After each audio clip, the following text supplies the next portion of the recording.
오늘 저는 생애 첫 크루즈 여행을 떠납니다.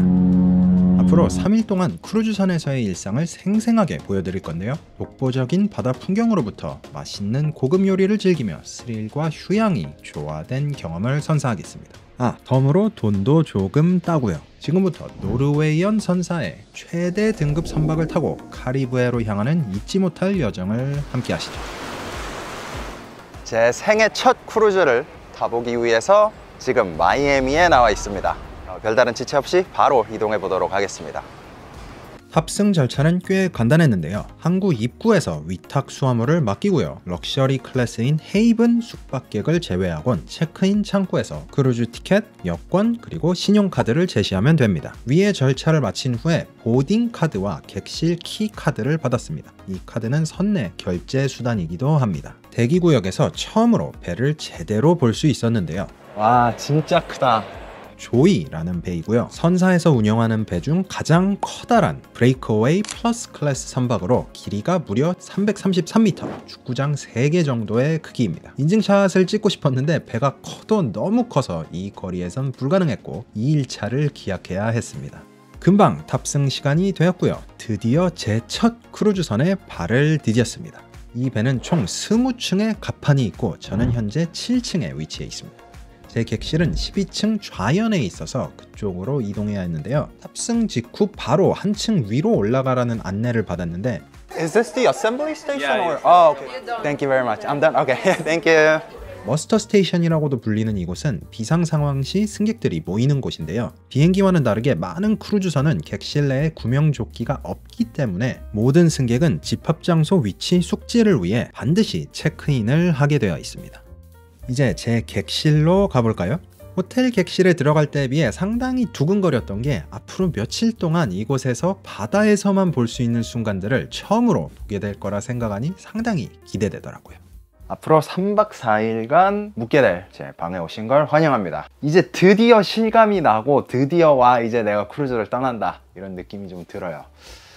예, 보신 바와 같이 발코니 방으로 했고요. 2명분의 의자가 있고요. 체감상 한 10층 건물 높이 정도 되지 않을까 싶은데 이게 움직인다는 게 믿기지가 않더라고요. 계속해서 방을 둘러보겠습니다. 문 쪽에 객실 조명을 제어할 수 있는 키카드 슬롯과 방 청소를 요청 혹은 거부할 수도 있는 버튼이 있어서 스마트한 시스템이라는 느낌이 들었습니다. 특이하게도 화장실 조명 스위치는 밖에 있는데 애들이 장난치기 딱 좋은 구조이네요. 그리고 화장실은 제 생각보다 훨씬 넓었습니다. 이렇게 쭈그려야 할 줄 알았는데 말이죠. 복도에 온도 조절기와 전신 거울이 있고 그 옆으로는 퀸 사이즈 침대가 자리하고 있습니다. 침대와 옷장 사이 공간은 조금 좁게 느껴졌지만 옷장 내부에는 넉넉한 수납 공간과 약 20개의 옷걸이 그리고 세탁물 가방도 들어있었습니다. 벽에는 작지만 삼성 TV가 설치되어 있고 그 아래에는 조식 룸서비스를 위한 안내 책자가 놓여 있습니다. 그 외에는 특별할 것 없이 거울과 120, 220 콘센트, 약한 성능의 헤어드라이기, 그리고 냉장고가 있는데 역시나 유료입니다. 소파 아래는 추가 짐 공간이 있었고 또한 침구가 있어서 최대 4인까지 수용할 수 있는 방이더라고요. 지금 오후 1시가 되어가고 있는데 아직 공복이라서 가벼운 요깃거리를 찾던 중 8층 갑판에 워터프론트라는 곳을 발견했습니다. 업계 최초라 자랑하는 약 400m 길이의 산책로입니다. 로컬 바앤 그릴이라는 24시간 운영하는 장소를 찾았는데요. 중앙의 대형 공간에서 크루즈 내내 다양한 이벤트도 진행되는 곳입니다. 치킨 누들 수프와 피쉬앤칩스를 주문했는데 바삭하게 잘 튀겨졌고 살도 통통하고 맛도 훌륭했습니다. 16층 갑판에 음악이 있대서 가봤더니 이미 많은 분들이 파티를 즐기고 있더라고요. 지금 여기서 놀고 계신 분들은 아마 크루즈 유경험자가 아닐까 싶은 게 사실 저희는 지금 출발은커녕 제 짐도 도착하기 전이었습니다. 자, 이제 짐이 도착했으니 본격적으로 준비해 보겠습니다. 이 노르웨이 크루즈사 여기가 혼자 크루즈 타는 사람들한테 되게 친화적인 정책들을 많이 펼치거든요. 가격도 그냥 딱 절반 값이에요. 2인이 950불, 1인이 475불.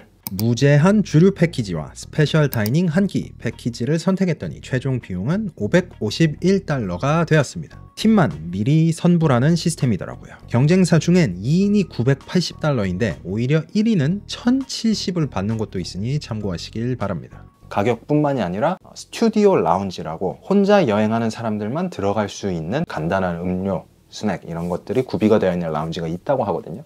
그러고 밥을 먹으러 갑시다. 스테이크 하우스에서. 이번 크루즈 영상은 혼자 여행에 초점을 둔 관점에서 On this ship, we don't have the studio lounge. 충격적이네요. 내가 그냥 어디서 정보를 지금 그러면은 잘못 알게 된 거지? 1인 승객을 위한 혜택과 편의시설 등을 중심으로 보여드릴 생각이었는데 완전 패닉에 빠진 모습입니다. 낙심한 채로 객실로 돌아왔는데 그때 마침 배가 움직이기 시작하더라고요. 기분이 좋다까지는 아닌데 이 멋진 광경을 바라보면서 배가 천천히 움직이기 시작하니까 진정도 되고 동시에 설레기도 하고 하더라고요. 출항할 때 각기 다른 위치에서 바라보는 다채로운 장면들이 정말 아름다웠습니다. 그리고 풍경이 다가 아닙니다. 출항과 동시에 스페셜티 레스토랑들이 운영을 시작하는데 저는 캐그니의 스테이크하우스에서 아주 운 좋게도 야외 테라스를 혼자 독점할 수 있었습니다. 음식에 멋진 전망이 포함되어 있는 셈이었죠. 로즈마리 갈릭빵은 부드럽고 쫄깃했고 게살 케이크는 비린내 전혀 없이 게 함량이 높아 정말 좋았습니다. 제가 평소에는 잘 먹지 않는 랍스터 비스크조차도 꽤 괜찮았고요. 미디엄 레어로 주문한 필레미뇽은 육즙이 가득하고 정말 부드러워서 말 그대로 완벽했습니다. 사이드 2가지와 소스 그리고 달달한 치즈케이크 후식까지 포함해서 총 $109였는데요. 스페셜티 다이닝 패키지 덕분에 추가 비용은 전혀 없었습니다. 해는 졌지만 배는 오히려 더 밝게 빛나기 시작했습니다. 슬롯머신과 각종 상금 기계들이 화려하게 빛나기 시작하고 의외로 수영장 쪽은 오히려 한산했습니다. 대부분의 승객들은 저녁 공연을 즐기러 간 것 같더라고요. 아쉽게도 음악을 올릴 수는 없으니 다시 게임으로 돌아가 보죠.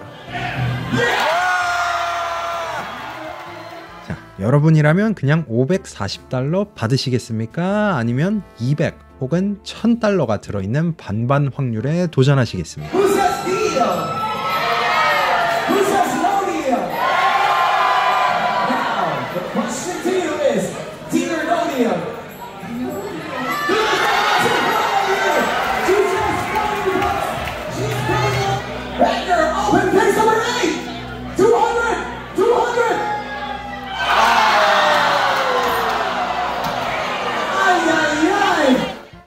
아쉽네요. 이젠 제가 돈을 벌어볼 차례네요. 저기 $20 뭉치가 끄트막에 걸쳐 있다고 생각했는데 이때만 해도 30분 넘게 밀고 또 밀게 될 줄은 꿈에도 몰랐습니다. 보세요, 저 중력을 거스르는 동전들의 모습. 아무튼 드디어 $20 뭉치가 아니라 와, $20 안에 $1짜리 든 거 실화냐? 와. It's a 20 and 2-1. I'm complaining. 예, 저보다 옆에 앉아 계시던 승객분이 더 실망하신 것 같았습니다. 동전도 많이 남았고 이틀이나 남았으니 오늘은 이 정도만 버는 거로 하죠. 그렇게 밤바다를 항해하며 하루를 마쳤습니다. 좋은 아침입니다. 배라서 불편함, 멀미 이런 거 전혀 없이 그냥 진짜 푹 잘 잔 것 같고, 아까부터 계속 밖에서 막 탕탕 쿠당탕탕 막 그 공사할 때 나는 삐삐삐 소리도 났는데 지금 제 생각에 다음 항구에 도착을 한 것 같거든요. 창문을 열어보니 거대한 크루즈선들 사이로 나쏘 항구가 보이는군요. 마이애미에서 약 300여 킬로미터 떨어진 이 푸른 물결의 바하마 섬은 매일 여러 대의 크루즈선들이 거쳐가는 유명 기항지입니다. 마침 몇 분 간격으로 로열 캐리비안사의 크루즈선이 들어오더군요. 자, 하루를 시작해 볼까요? 아침을 먹으러 가는 길에 어제 사람들이 수영장 가장자리에 앉아만 있었던 이유를 알게 되었습니다. 2m. 가든 카페에 도착했습니다. 배의 메인 뷔페로 신선한 주스와 주문 즉시 만들어주는 맞춤형 오믈렛도 있고, 이런 요리들이 전부 셀프 서비스 방식인 덕분에 거의 대기 없이 빠르게 식사 준비를 할 수 있었습니다. 저는 배 전방에 라운지가 내려다 보이는 자리에서 식사를 했는데요. 햄과 치즈를 듬뿍 넣은 오믈렛이 상당히 괜찮았습니다. 전체적으로 만족스러운 경험이었지만 먹다 보니 위생 상태에서 조금 아쉬운 부분이 있기도 했습니다. 배도 채웠겠다. 이제 좀 걸으면서 선박을 제대로 둘러볼까요? 현재 저는 17층 조깅 트랙을 걷고 있습니다. 메인 수영장을 내려다볼 수 있을 뿐만 아니라 360도로 주변 풍경을 감상하기에도 딱 좋은 곳입니다. 미국의 50년대 스타일의 무료 다이너가 위치해 있기도 하고요. 여기 레이싱 카트, 오션 루프 워터 슬라이드, 아쿠아 레이서 같은 여러 액티비티 구역으로도 연결됩니다. 배 후미에는 스파이스 H2O라는 성인 전용 구역이 있는데 상대적으로 붐비지는 않는데 바와 테이블, 라운저, 대형 스크린, 거대한 자쿠지까지 갖출 건 다 갖춘 공간입니다. 숨겨진 계단을 따라 가장 높은 갑판으로 올라가니 미니 골프장이 있었습니다. 이곳은 일반 승객들에게 개방된 선박의 가장 높은 지점이기도 해서 주변 배를 자세히 관찰하거나 기항지를 미리 둘러보기에도 딱 좋은 곳이었습니다. 선수 쪽에 위치한 바이브 비치 클럽도 아주 멋진 전망을 자랑하지만 여기는 하루에 거의 $100에 달하는 추가 비용이 발생합니다. 또한 넉넉한 크기의 피트니스 센터도 있는데 환상적인 바다 전망을 보며 운동할 수도 있는 그런 공간입니다. 물론 항구에 정박하지 않았을 때요. 16층엔 작은 오락실도 있고 청소년 전용 구역, 그리고 배에 스파가 있습니다. 노르웨이연사 스파가 유명하긴 한데 당연하게도 유료입니다. 승객들이 하나둘 하선하기 시작함과 동시에 수영장과 워터 슬라이드가 운영을 시작했는데요. 너무 아쉽게도 수직 낙하 슬라이드는 수리 중이라네요. 자, 15층입니다. 이 길고 긴 복도의 끝에는 Observation Lounge, 말 그대로 관찰 라운지가 있습니다. 이곳은 배의 가장 전방에 위치한 장소로 대형 파노라마 창을 통해 멋진 풍경을 감상할 수 있는 게 특징인 공간입니다. 또한 여기에는 배에 단 2개의 스타벅스 중 하나가 자리하고 있는데 놀랍게도 배에서 가장 저렴한 메뉴를 판매하는 곳이기도 합니다. 하지만 이 라운지에서는 무료 스낵이 제공되니 굳이 라는 느낌이군요. 배의 우현 구역은 방금 본 복도와는 다르게 잘 꾸며져 있더라고요. 자, 중간 객실층들을 지나서 배의 심장 부인 아트리움으로 가보겠습니다.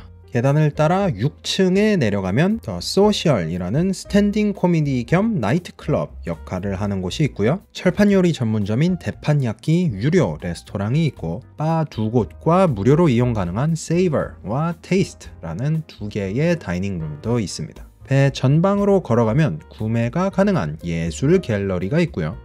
그 끝에는 대형 스크린, 고객 서비스, 그리고 투어 데스크가 있습니다. 가장 인기 있는 장소 중 하나인 스타벅스도 빠질 수 없겠죠? 7층에는 배의 메인 극장이 자리 잡고 있고요. 어제 점심 먹었던 곳도 이곳 7층이고요. 저희의 꿈과 환상을 이뤄줄 수 있는 카지노도 있습니다. 이따 저녁 때 들러보도록 하죠. 가장 뒤쪽엔 배의 무료 메인 레스토랑인 맨해튼 룸이 있습니다. 마지막으로 8층은 7층에서 대박을 터뜨리고 난 후에 가야 할 곳입니다.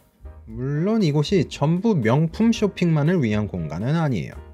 혹시라도 카메라를 잃어버린다면 여기서 구입이 가능하겠고 8층에도 역시 바가 있고 레스토랑도 많이 있지만 8층에 있는 대부분의 시설은 추가 요금이 발생합니다. 이제 4층 하선 통로를 통해 육지로 나가볼까요?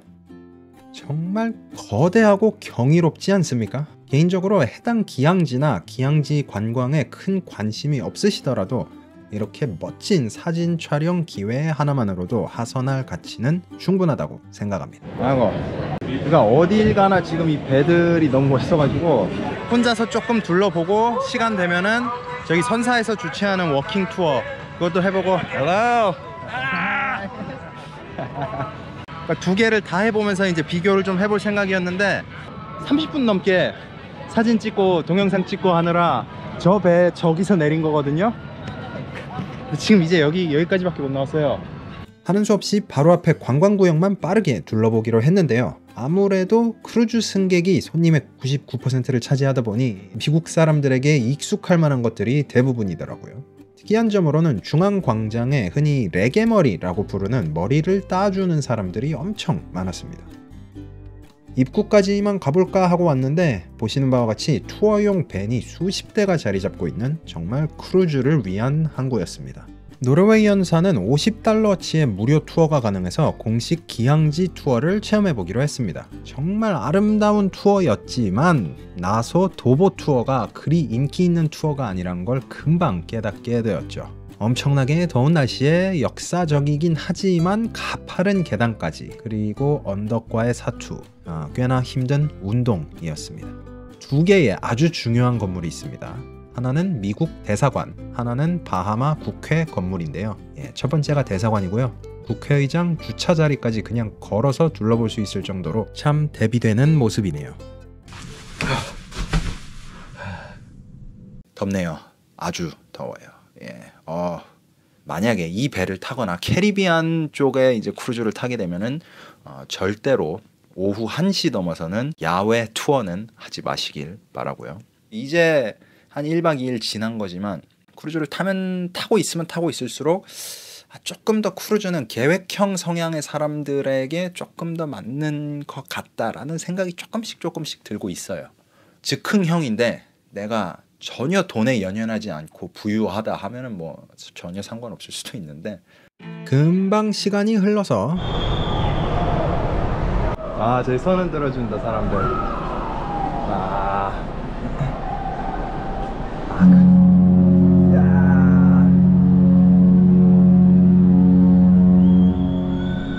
딱 이 순간이 다른 이동수단에 비해 크루즈 여행만이 선사할 수 있는 아주 흥미로운 순간이지 않나 싶었습니다.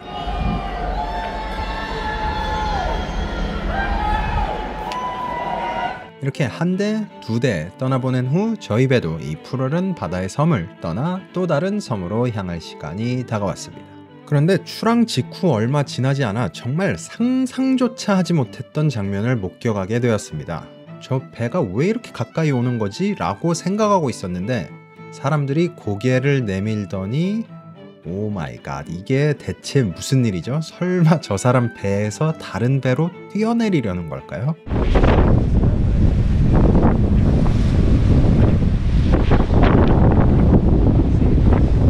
와, 10년 감수했네요. 지금도 이 장면을 볼 때마다 닭살이 돋고 오싹해집니다. 나중에 알아보니 저분들은 도선사라고 한국 길 안내를 하시는 분들이고 매일 있는 흔한 일이라고는 하는데 그래도 정말 놀랍더라고요.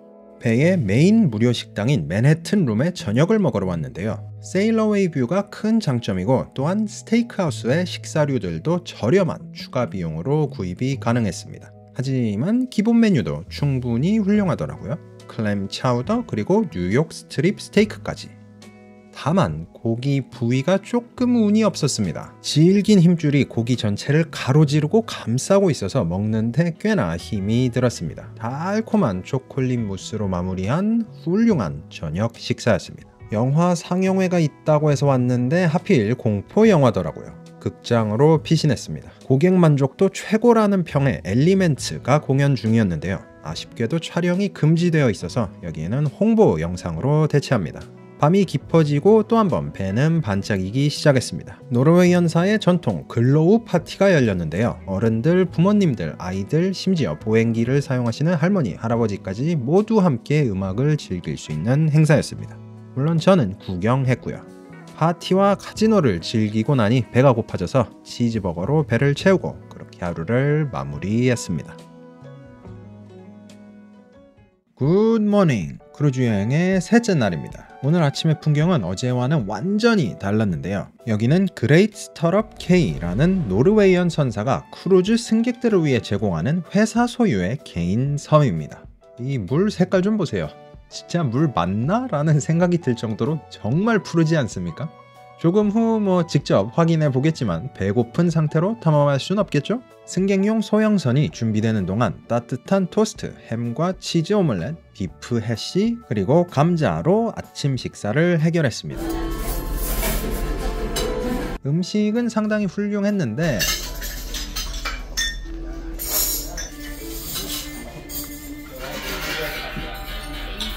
아쉽게도 평화롭게 아침을 먹을 수 있는 곳은 아니었습니다. 식사 후 산책 중에 정말 상징적인 모습을 마주했는데요.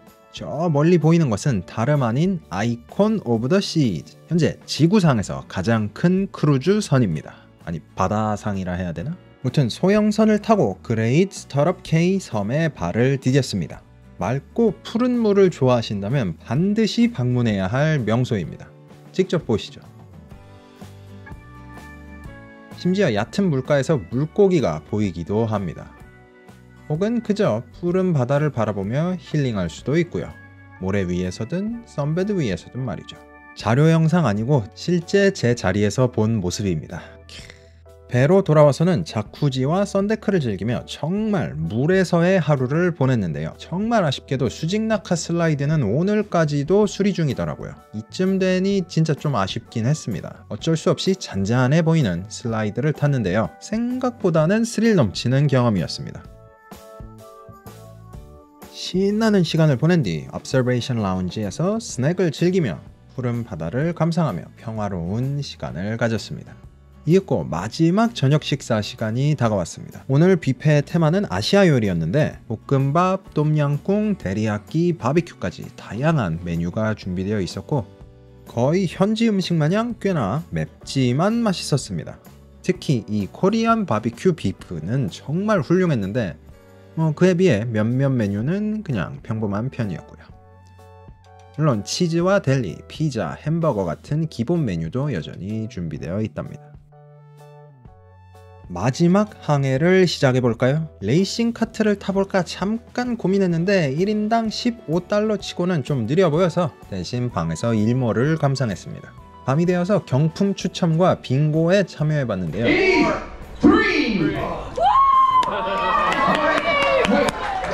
열심히 박수만 쳤고요.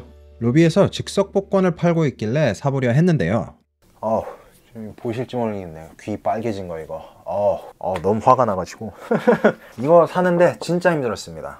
이게 4개 사면 하나를 주는 프로모션이 있거든요. 하나만 살래요 했더니 이제 이거 4개 사면 하나 공짜예요 하고 파는 분이 한 번 얘기를 하는 거야. 그래서 저는 그냥 하나만 사고 싶어요. 4개 사면 하나가 공짜인데 이건 당연한 건데 왜 안 사는 거예요? 이거를 실랑이를 3번 왔다 갔다 했거든요. 난 하나만 사겠다고요. 거기에서 이제 오케이를 했는데 카드를 주니까 선박 키카드로 사면은 4개 사야 된다고. 4개 드릴까요? 이러는 거야. 현금을 꺼내서 줬죠. 현금을 꺼내서 주니까 하나만 살 거면은 저기 가서 사야 된대.